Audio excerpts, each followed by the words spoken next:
Welcome to The Explainer. Today we're going to do something a little bit different, and honestly, it's going to be a lot of fun. We're taking a classic moral narrative, the fable of the proud eagle and the little crow, and we're just completely deconstructing the whole thing. We're going to break down the hidden depths, the character dynamics, and those deep psychological truths tucked away inside what looks like, well, just a seemingly simple story. Right? Fables have been used for literally centuries to pass down vital cultural knowledge. And by really analyzing the exact mechanics of this specific story, we can uncover some genuinely profound lessons about how we interact with the world around us. So get comfortable, focus in, and let's unravel this thing together. Before we even meet our characters, I want to pose a question directly to you. What defines true greatness? I mean, it's a massive philosophical question, isn't it? In our day-to-day lives, we so often equate greatness with visibility, with physical strength, with power, or with just how high someone has climbed up the ladder. We look at the people soaring above everyone else and think, now that is greatness. But is it really? How do we actually measure raw strength against something like, say, compassion or resilience? Keep this question burning right in the back of your mind as we go through this explainer, because this is the exact thematic tension that our story is going to test. Okay, let's dive into this. Part 1, The Eagle and the Crow, a tale of two birds. Every good story needs a world, right? And ours takes place deep inside a lush, green forest with a very, very clear social hierarchy. And we really see this stark physical and personality contrast between our two main birds. Take Raja, the eagle, for example.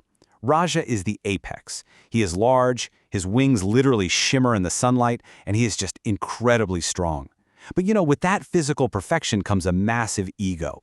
He is intensely proud, and crucially, he never helps anyone else. Then, on the other hand, we have Maali the crow. Now, Maali is small, she's ordinary. She definitely doesn't have shimmering wings. But look at her actual attributes. She is warm-hearted, she's a cheerful singer, and she actively spends her days helping other birds find food and shelter. So basically, Raja is defined by what he is, while Maali is defined by what she does.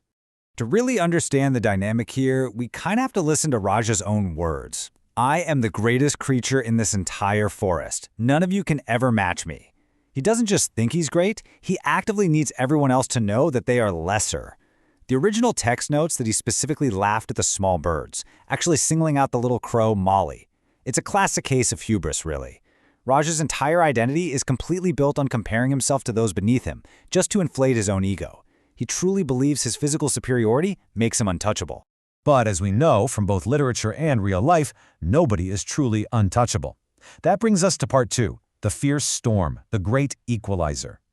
Let's move to and see how this builds, because the escalation here is incredibly rapid. Minute 1, the winds begin to howl. By minute 2, the trees, literally the very foundation of the forest, are bending low to the ground.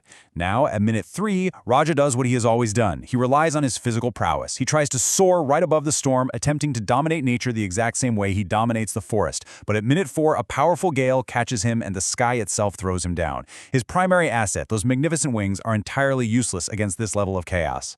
And here is the devastating result. Raja crashes to the ground. His magnificent wing is badly injured, and suddenly, the ultimate apex predator of the sky is left completely unable to move. He is entirely grounded. But honestly, here is the most fascinating part of the whole text.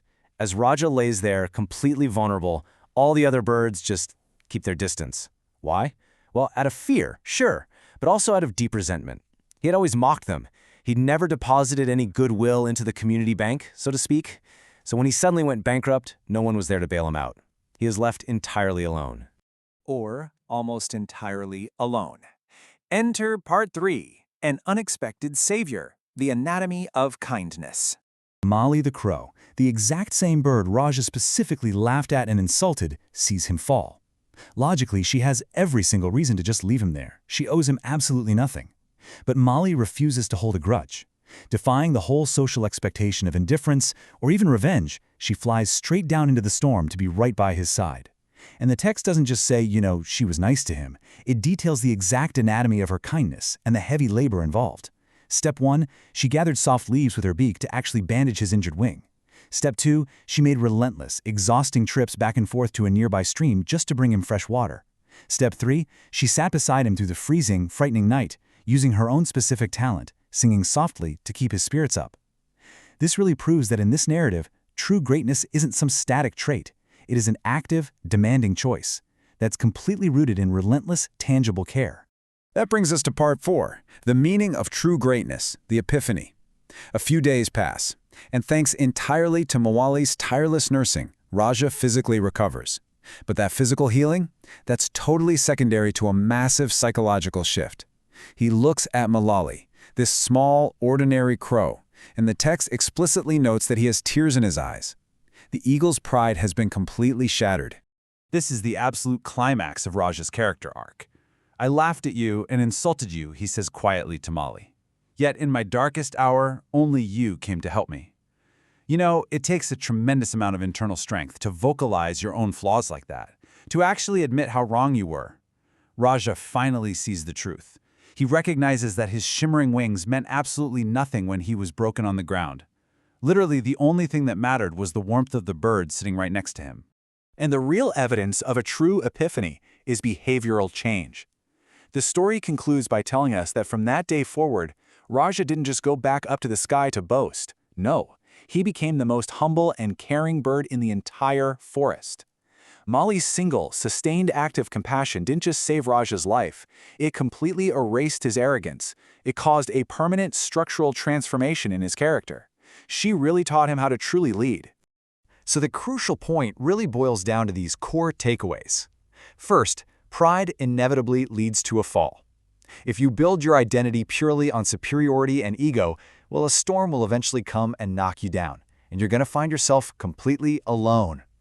Second, true greatness is definitely not about physical strength or shimmering wings or just how high you can fly.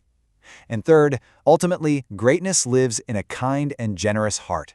It lives in the quiet, unglamorous work of bringing water, wrapping wounds, and singing in the dark.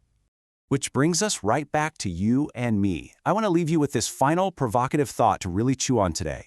Are you soaring on the wings of pride, just hoping the storm never comes?